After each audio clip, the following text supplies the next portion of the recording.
So I think I've finally done it. I think I've created one of the most aesthetically pleasing PYXIS builds that I can think of. This thing is what I would consider to be an all-in-one solution, has the Blackmagic viewfinder powered off of a single V-mount battery, has electronic manual focus right here at your fingertips. So there's no more awkward hunched over trying to dial focus. This is the rig right here. And what I wanna do is I wanna showcase everything that went into this build and if this might be the right solution for you. What's going on, guys? Today we are talking about my newly constructed Blackmagic PYXIS rig build. In my last video, I talked a little bit about the monstrosity of a build that I had of the cageless design, but Tilta sent me a new cage and I decided to go a little bit over the top with the build to the degree that this might be the best rig build that I've ever done because it's based off of years of experience and years of learning of what works and what doesn't, because I finally think I got it. I finally think this is something to where I'm going to be shooting more narrative content. I'm going to be shooting mostly all of my documentary stuff. I'm going to be shooting mostly all of my story was to create the perfect A camera. And I think I did that. So what I want to do is I want to go over every piece of this rig that makes it unique and show off kind of the benefits that you can get from using a rig like this, as well as some of the other accessories that I use to make this thing a bit more complete. Okay, so the first thing I want to talk about is the actual core foundation that all this is built on. This is the Tilta PYXIS cage, the Pro Kit. The big reason I wanted the Pro Kit is because of this section right here. This converts the Sony BPU battery into a V-mount battery. And somebody like me who's been using V-mounts a lot and the Sony battery is not a lot, I have a lot of V-mounts. And the current V-mount that I'm using is the Small Rig 212, the Caleb Pike edition. This thing is incredible. And since it's powering most of this rig, this is an all-day battery. It's big, hefty, but you can see it balances everything out. If you are interested in the camera rig so far and you want to see more videos like this, here's a fun fact. Over 75% of the people who watch my videos are not subscribed. So it would really make my day and help me grow the channel if you were to hit the subscribe button. Thank you so much. The big goal was to not really have any compromises with this rig. But here's the thing. I am missing a top handle. And there was a reason for that. The main reason for missing a top handle was it put the monitor in a very high, awkward position that felt a little bit disconnected from the actual PYXIS itself. And I didn't want that. And a lot of the times when I'm using this thing on sticks, when I'm using this thing with my SAC Cine saddle, I'm not really using the top handle anyway. And if I wanna get those super low shots and I wanna get those shots that require a top handle, I can just easily add it. So it's not like I lost out on it, but in replacing the top handle, I'm able to fit the monitor in a much nicer, much more compact area that can swivel to where when I'm using the camera right here, I get to see the monitor at a good angle. And on top of that, viewfinder. Something I've always wanted to incorporate in a rig is a viewfinder. Truthfully, I've only used one.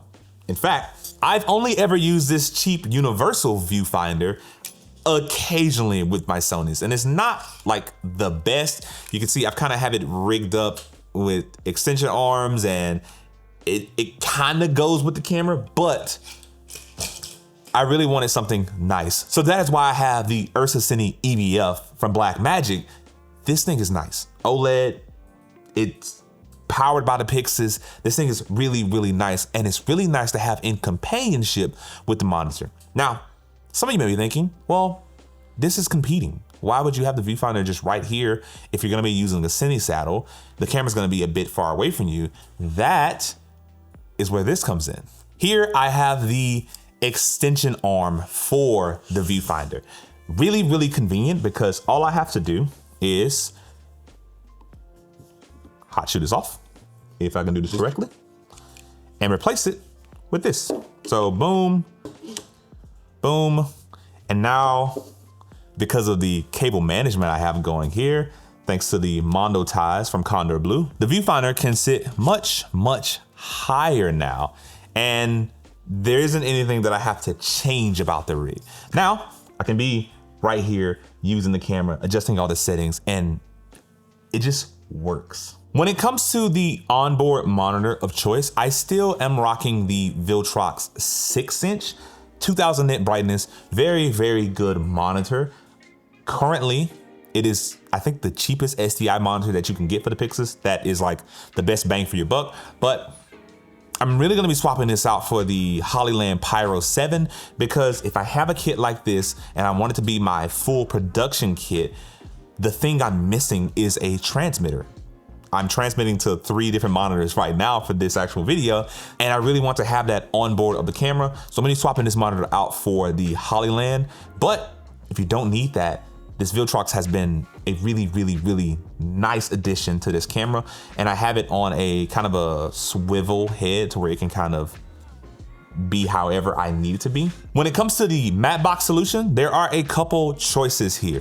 This is Condor Blue's new Indie matte box system. It is a, what I would consider to be an adult matte box system. It's not a true one-stop solution, all in one and you're done. This is a fully customizable, I can expand this, I can make it simpler.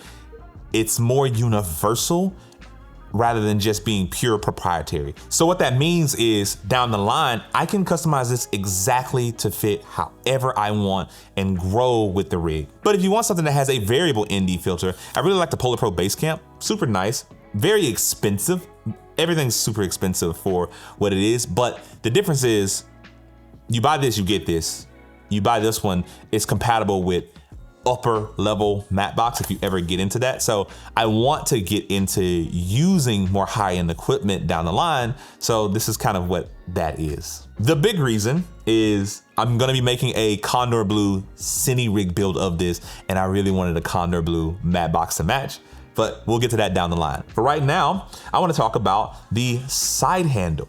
This side handle is from the Tilta Nucleus Nano. This is Tilta's older focus handle, but it still works really, really well. And what I've done is I've reversed it. Usually it focuses with my index finger, but now I have it to where it just focuses with my thumb. And what I've noticed is this is much more consistent, much more smooth, and it's much more convenient because I don't have to worry about holding the camera in an awkward way because I have focus right here.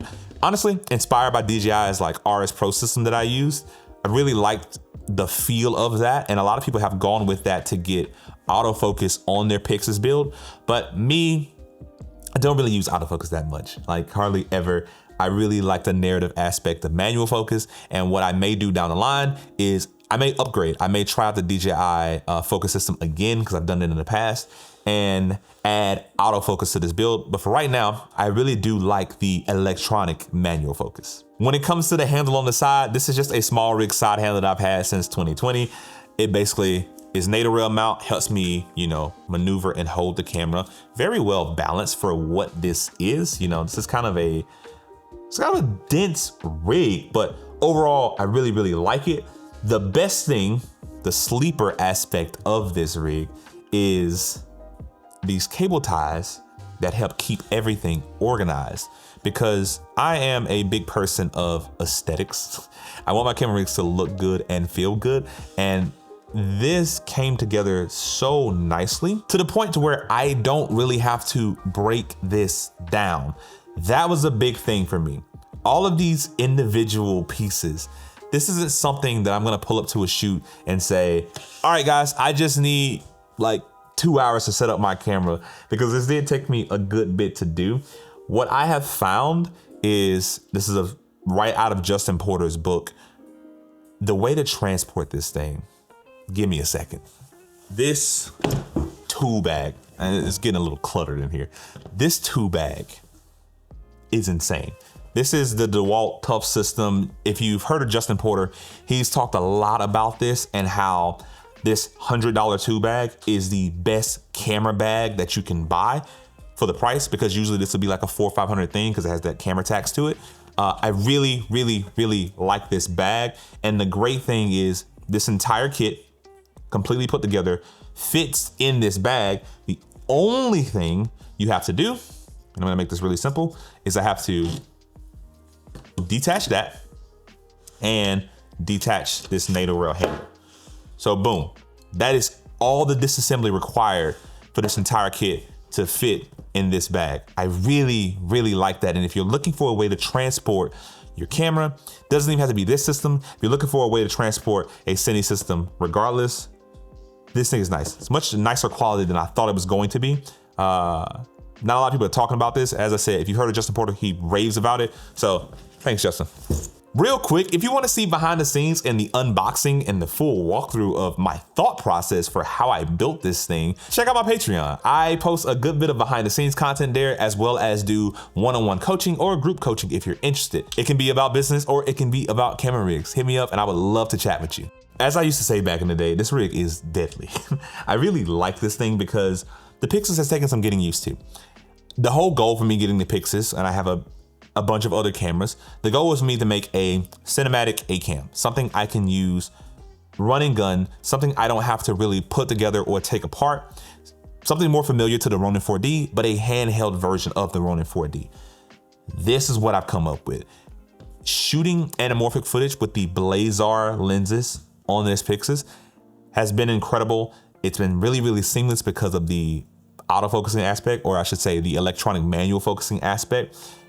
Outdoor, when the monitor isn't bright enough, having the electronic viewfinder to really be in your own world, that's a new experience for me. And I'm all about having these new experiences and sharing it with you guys, but I really think this rig has come together super nicely. And the last thing that I want to really touch on is how functionally I've been using this. You may have seen in some of the B-roll. I'm gonna go grab the SAC Cine saddle.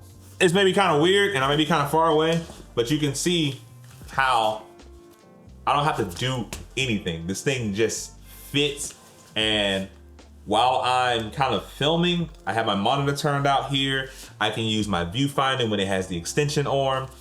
And yeah, I really like this Cine saddle.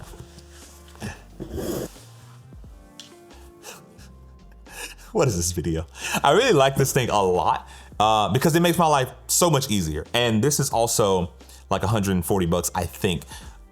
I really, really enjoy the way this kit works for handheld footage, for commercial work, for more story videos, or even doc footage at the time. The great thing is if you want to add a onboard shotgun mic, you can totally do that. I can do that with the handle extension. I have a cold shoe mount. The rig has enough mounting points so where I can just mount the mic directly to the camera. And if I want to use a wireless solution, I can do that. I didn't add audio to this because audio is something that is so custom to the job, I feel like. These parts are the more universal, this lives on my kit kind of parts, and I like that a lot. So the Blackmagic PYXIS overall, exceptional camera, especially when it's being built out. And the fact that you can build it out to this degree is really, really nice. The fact that I can incorporate the Ursa EVF is really, really nice. And the way I've done that without the Blackmagic top handle is I have a 15mm rod adapter adapting the actual Ursa's rods to the camera. It's a little dense, and what I'll do is I'll get some B-roll footage and show you guys what that looks like in there. But it's all down here behind the monitors, and that creates a space for the electronic focus motor to sit on the lens. I like this. I think I have done an okay job with this rig, and I'm very excited to see what the evolutions of this are going to be going forward. But for right now, this is what I'm using, and 10 out of 10 would recommend. If you find a better rig, if you find something that I can incorporate, leave a comment down below and I'm gonna check it out. If you have a rig, send me photos. I'm super giddy and super excited about this thing. So I hope to show you guys a new update soon. But with that all being said, that's all I have for you today, guys. So if you liked the video, give it a thumbs up. And if you loved it, consider subscribing because I'm bringing you more content just like this every week. So you guys stay safe, you're loved, and I will see you in the next one. Peace.